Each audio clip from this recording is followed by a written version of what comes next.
Dalawang low pressure area pa rin po ang ating minomonitor ngayon. Meron pong nasa loob ng ating Philippine Area of Responsibility at meron naman pong nasa labas. Aalamin ho natin ang mga lugar na apektado pa rin at makakaranas ng mga pag-uulan dahil po sa extension o trap po ng low pressure area. Aalamin din natin ang mga lugar na apektado ng easterlies o yung mainit o malinsangang hangin na nanggagaling ho sa karagatang Pasipiko. Isasama rin natin sa update, ito nga pong Super Typhoon Dolphin na nasa labas ng ating bansa. Titignan natin kung hahatak ba yan o makakabuo ng mga bagyo malapit po sa ating bansa. Pero bago ho natin simulan, huwag niyong kakalimutan ho na i-like, i-subscribe at i-share po ang ating update para malaman ng mga kababayan natin ang lagay ho ng ating panahon. Ito po si Kuya Francis, ang inyong pong weather forecaster ngayong araw po ng Huwebes, July 30, 2026. Dito ho natin sisimulan. Dalawang low pressure area pa rin ang ating minomonitor pero uunahin natin yung nasa loob po ng ating Philippine landmass o ng Philippine Area of Responsibility. Ang pinakalokasyon po nito ngayon ay nandito po sa vicinity po ng Quezon. Unlikely pa rin po ang category nito at yung mga direktong lugar pa rin na apektado niyan ay nakakaranas po ng mga pag-uulan. Ito naman pong pangalawang low pressure area na nasa labas po ng ating Philippine Area of Responsibility ay namataan po 1,755 east of southeastern Luzon. Bagamat hindi naman nakikita na papasok po sa ating area, ito nga pong low pressure area, pwedeng magpaulan yung trap o extension ng kanyang hangin sa ilang bahagi ho ng ating bansa. Kung makikita nyo, itong dalawang low pressure area, parehas po ito. Nasa unlikely po ang category. Pag sinabi ho natin na unlikely, ang category po ng low pressure area, pwede ho itong malusaw anumang oras. At mataas ang tsansa na hindi na ito madedevelop bilang mahinang bagyo o tropical depression. Ngayon, tignan po natin, sa panibago pong update na inilabas po ng Pag-asa, ito pong tinatawag natin na forecast weather condition. Ito na yung mga lugar na apektado ng hangin po ng low pressure area. Sa area po ng Metro Manila, kasama po ang Central Luzon, ang Calabarzon, ang Mimaropa, Bicol Region, Western Visayas, kasama po ang Quirino, Nueva Vizcaya, ang Benguet, La Union, kasama rin ang Pangasinan. Asahan ho natin dahil po sa trap ng low pressure area, cloudy skies po, lalo na sa hapon ang mararanasan, and sa gabi naman may mga scattered rains and thunderstorms. Ito po, i-explain ko po sa inyong mabuti. Bago po lumabas ng ating Philippine landmass, itong low pressure area, unti-unti po itong hihina o malulusaw. Dahil wala pong ibang weather system o wala ang habagat para matrigger o para palakasin po itong low pressure area. Kaya naman po ngayong araw po ng Huwebes, lalo na po sa hapon, may mga tsansa pa rin po ng mga isolated light rains and heavy rainfall.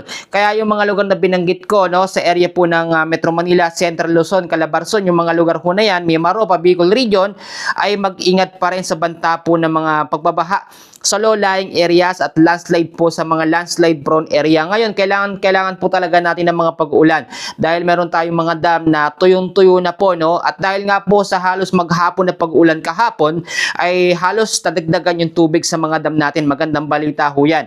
Ngayon naman, ito naman pong easterlies o malinsangang hangin na nanggagaling sa karagatang Pasipiko ay nakakaapekto po sa nalalabing bahagi ho na Luzon, Visayas at Mindanao. I-explain ko sa inyo kung bakit nabuot bumalik ito nga pong malinsangang hangin.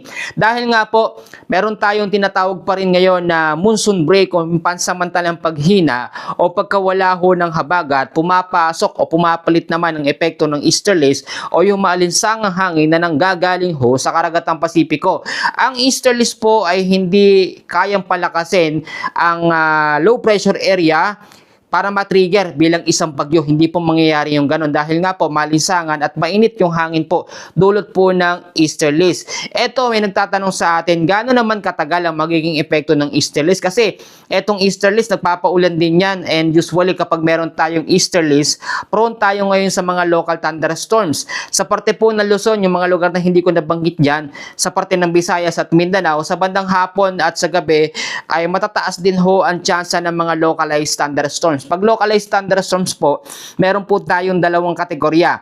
Merong mahina na tumatagal lamang po ng 30 minutes hanggang 45 minutes at meron namang malakas, yan po yung severe. Tumatagal ng 1 hanggang sa 2 oras. At kapag merong easterlies, mas mataas ang tsansa ng mga localized thunderstorms. Ito naman, yung nasa labas naman po ng ating Philippine Area of Responsibility na low pressure area, hindi ito nakikitang papasok sa ating bansa. Patuloy pa rin nating i-monitor dahil nga po kahit hindi yan papasok sa ating par, yung radius po o yung lawak ng kanyang ulap ay nakikita natin pwedeng umabot dito sa parte po ng Eastern Visayas. Bagamat sa ngayon ay wala pa naman itong direktang epekto, tinitignan natin kung didikit yan sa ating pinakalinya ng ating Philippine Area of Responsibility. Ngayon naman po, no, eto, wala ho tayong nakikitang tsansa na madedevelop itong LPA na nasa loob ng ating bansa bilang isang tropical depression. Gayon din yung nasa labas.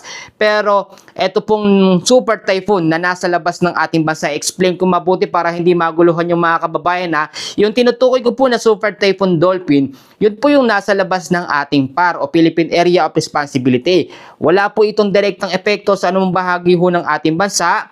At ito po ay hindi rin papasok sa ating par. Minomonitor natin dahil masyado itong malakas, dahil pwede itong humatak o makabuo po ng mga bagyo malapit po sa ating bansa. Example natin, ito nga pong low pressure area na unlikely ang category na develop po yan dahil sa sirkulasyon ng hangin na meron po dito sa Super Typhoon Dolphin. International name po niya yan at hindi po natin kasama sa bilang o pangalan po ng bagyo natin.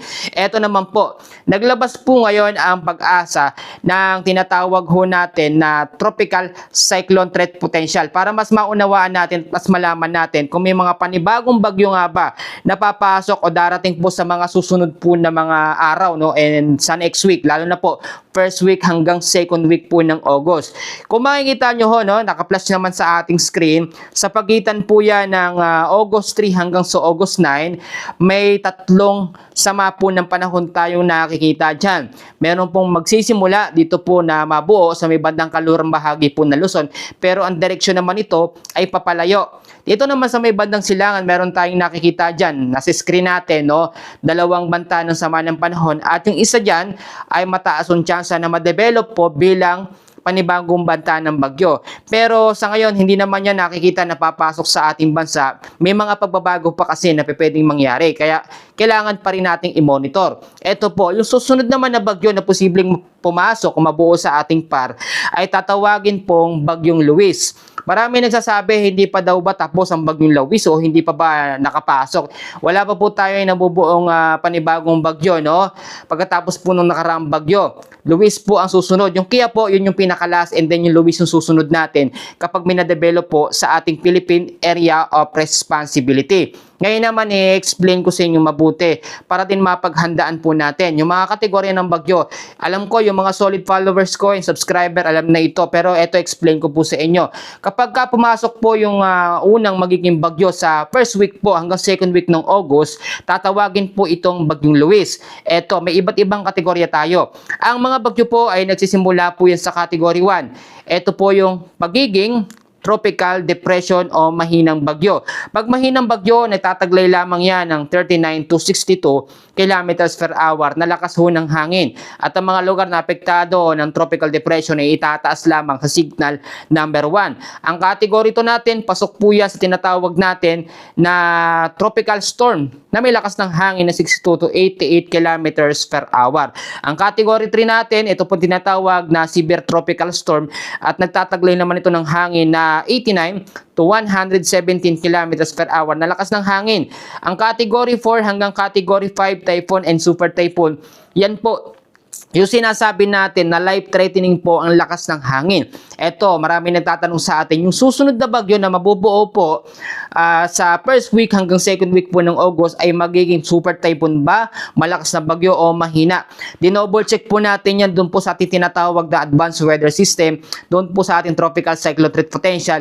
Nakikita po sa ngayon na hindi naman magiging malakas yung susunod po na bagyo na mabubuo, madedevelop po, lalo na po sa unang linggo po ng Agosto. Ganito po kasi ang nagiging magiging senaryo natin para mas maunawaan ho ninyo, no? Hindi po lalakas ang isang bagyo o low pressure area kahit po tropical depression kapag hindi po aktibo ang habagat o southwest monsoon sa may kanlurang bahagi ho ng ating bansa.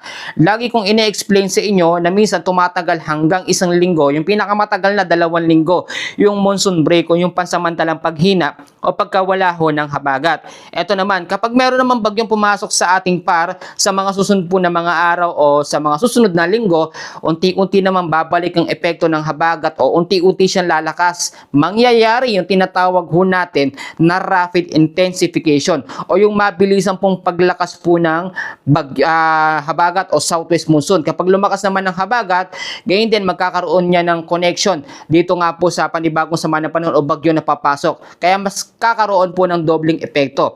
Ito naman po, no, kahit po wala tayo ngayong aktibong bagyo pa sa loob ng ating bansa, merong nasa labas yung super typhoon na Dolphin, malayo naman talaga yan mga kababayan, no? Huwag po kayong magtaka sa update natin, pero kailangan pa rin natin i-monitor kasi lahat po na nakapalibot na mga bagyo sa ating area, malapit sa ating bansa, kailangan po nating i-monitor at bantayan, no? I mean, kinakailangan natin i-double check para mabigyan ko po kayo ng update. I-summarize natin mga kaibigan ko, mga kababayan, din proceed tayo sa mga paalala. Ang pangunahing weather system po natin ngayon na nakakaapekto sa malaking bahagi ho ng ating bansa ay ito pa rin pong trap o extension ng hangin ng low pressure area na nakakaapekto po sa ilang bahagi po ng Metro Manila. Kasama rin po dyan ang ilang bahagi po ng Central Luzon, yung mga lugar ho na yan, may Maropa, yung mga lugar ho na yan, kasama rin po ang lugar po ng Bicol Region, Western Visayas, Quirino, Nueva Vizcaya, Benguet, La Union, Pangasinan. Kaya naman kahit hindi ito nade-develop bilang mahinang bagyo, nagpapaulan. Marami nagtatanong sa atin, Kuya Francis, sunod-sunod yung mga bagyo na pumasok nitong mga nakaraang mga buwan o mga linggo, bakit yun hindi nagpaulan? Pero ito ay kahina-hina lamang, isang unlikely na category ng low pressure area, bakit buong maghapon po nagpapaulan? Ito, mas simple po ang explanation natin. Karaniwan ho kasi yung mga malalakas na bagyo na pumasok sa ating bansa, ito pong Super Typhoon Inday, Super Typhoon Sinlaku, Super Typhoon Francisco, ay nag-record po, hindi direktang tumama sa ating landmass, na nanatili po sila sa Philippine Sea. Yung mga mahihinang bagyo tulad ng Tropical Depression Henry, tapos itong low pressure area na ito, ay nagkakaroon po ng direktang landfall. Ang isang bagyo po kasi mahina man o malakas, basta hindi tumama ang extension ng hangin niya sa ating Philippine landmass, hindi natin mararamdaman yung epekto. Kitang-kita nyo naman sa ating monitoring screen, talagang nasasakop niya, no, ang malaking bahagi ho ng Luzon. Sa pagkakataong ito, isang unlikely na low pressure area lamang yan. Pag yan is mas magiging matindi ang epekto kapag naging low chance, medium chance at high chance na category po ng low pressure area. Pero wag ho kayong mag-alala dahil nga po habang papalabas yan sa ating landmass, unti-unti na po yung malulusaw sa mga susunod po na mga oras o mga araw. Gayun din ng LPA na nasa labas ng ating bansa, 1 hanggang 2 araw inaasahan na din na malulusaw po yan. Yan ay malulusaw dahil sa mainit na hangin dulot po ng easterlies. Ngayon po, bibigyan ko kayo ng mga paalala. Kailangan pa rin natin mag-antabay sa lagay ho ng ating panahon. Dito po sa weather update ni Kuya Francis. Madaling araw pa lamang po, nagbibigay na ako ng update para yung mga kababayan natin na papalaot, papasok sa eskwela, papasok sa trabaho ay mabigyan po ng paalala. Sa mga lugar naman na malapit po sa karagatan, kung kayo po papalaot, i-double check nyo yung update, no? Ito po, yung mga lugar na binanggit ko, no? Parte ng Luzon, no? Yung Metro Manila, Central Luzon, Bicol Region, may Maropa, yan yung mga lugar po na kinakailangan mo ng wag agad-agad papalaot, no? Pero kung mapapansin ho ninyo na hindi naman ganun kalakas ang mga pag-ulan, pwede naman ho. Kailangan pa rin natin pakiramdaman. Tayo mismo ang nakakalam kung nasan tayong mismong lugar, no? Makikita naman natin kung malakas ang ulan Dahil itong low pressure area, hindi yan magbibigay ng malakas na hangin. Mga pag-uulan lamang yan, pero hindi yan kagaya ho ng epekto ng mga bagyo. Pangalawang paalala, parte ng Metro Manila, low-lying areas ng Eastern Visayas, low-lying areas po ng Mindanao, kinakailangan maglinis po ng kapaligiran. Bakit? Kinakailangan po kasi tulad ngayon, tuloy-tuloy mga pag-ulan, inaasahan natin ng mga biglang pagtaas ng tubig o pagbabaha sa mababang lugar. Kaya yung mga basura plastic dapat itapon ho sa maayos na tapunan para hindi nakakalat po kung saan-saan. I-ready din po natin ang ating go bags, no? Sa go bag natin, dapat meron po yung emergency flashlight, meron pong medical kit, meron tubig, may pagkain, merong cash. Importante yan. So, ang sinasabi ng iba, hindi na namin kailangan yung Kuya Francis kasi mahina lang naman yung bagyo. So, wag po natin baliwalain yung mahinang LPA na yan o mahinang bagyo man. Wala naman tayong dapat gawin dito, kundi dadalhin lang natin yung GoBag. Hindi lang kasi pang bagyo o pang LPA yung GoBag. Pag iba't ibang emergency din yan. Ito pa po, yung mga appliances po natin, mga importanteng dokumento, ilagay po natin sa mga lugar na hindi po mababasa o maaabot po ng tubig. Huwag tayong maging kampante po mga kababayan, no? Kasi ngayon, nasa wet season pa rin po tayo. Kaya kinakailangan, lagi pa rin po tayo nakapaghanda. Mag-imbak o mag-stock rin po tayo ng pagkain na tatagal po ng pang ilang araw. Tanong, hanggang ilang araw ba? Kahit po yung 3 hanggang 5 araw, as long as kaya ng budget natin, pwede po tayong mag-stock. Para naman sa atin yan, no? Para hindi po tayo alis ng alis. Ito pa po, ipanalangin natin sa Panginoon. Ito pong LPA na dalawa na yan ay malusaw at hindi po tayo masundan ng panibago pong malakas na bagyo. Meron kasi mga nagsasabi, Kuya Francis, malakas yata itong bagyong Luis sa susunod, no? Wag ho tayo magdepende sa pangalan ng bagyo dahil wala hong kinalaman ang lakas ho ng bagyo sa kanyang magiging pangalan. Hanggat hindi po kasi lumalabas yung pinaka-forecast track intensity ng isang sama ng panahon, hindi natin malalaman kung gaano magiging malakas po ang isang bagyo. Ang susunod po na pangalan ng mga bagyo, unang-una, no? Ngayong Agosto, tatawagin pong bagyong Luis. Maymay, Neneng, Obet at Pilandok. Iba't ibang mga pangalan pero hindi malalaman kung gaano po kalalakas. Ito po, idadagdag natin po mga kababayan, no? Kailangan po sa ganitong pagkakataon magtulungan po tayo. Kung meron kayong mga bagay na ma-share sa kababayan natin, ibigay ho ninyo konting tubig, pagkain, mga damit dahil marami po mga kababayan natin ang nangangailangan. So bago ko tapusin, magbibigay po ulit ako ng Bible verse ngayong araw po ng Huwebes. Yung iba, kabisado na to pero kailangan po natin itong tandaan at itatak po natin sa ating isipan. Sa John 3:16 po, ito pa rin, dito pa rin tayo iikot. Hindi ako titigil hanggat hindi nyo po nakakabisado. Ganito po sinasabi, gayon na lamang ang pag-ibig ng Diyos sa sangkatauhan. Kaya ibinigay niya ang kanyang bugtong na anak na si Jesus upang sino man sumpal tayo sa kanya ay hindi humapahamak bagkos ay magkaroon po ng buhay na walang hanggan. Mahal ho tayo ng Panginoon sa anumang sitwasyon ng ating buhay. Kinakailangan magtiwala tayo sa Kanya at huwag tayong manalig po sa ating sariling karunungan. Ang Diyos po ay talagang unconditional love. Hindi maikukumpara yung pagmamahal niya sa pagmamahal po na ibinibigay natin. Tayo po ay hindi nararapat sa Kanyang pag-ibig pero alam nyo, dahil mahal tayo ng Panginoon ay iniligtas niya tayo sa kapahamakan. Yan po muna ang update natin ngayon sa lagay ho ng ating panahon. Muli, ito po si Kuya Francis, ang inyo pong weather forecaster at tagapaghatid ng balita sa lagay ho ng ating panahon. Babawi na lamang po ako sa mga shoutout sa mga senior natin dyan, nanay and tatay ko dyan, kay Tatay Bam, yung ibang mga natin, kay Ma'am Jackie, lahat po yan, kay Randy Morales. Maraming salamat po sa inyong patuloy na pagsuporta. God bless po sa inyong lahat.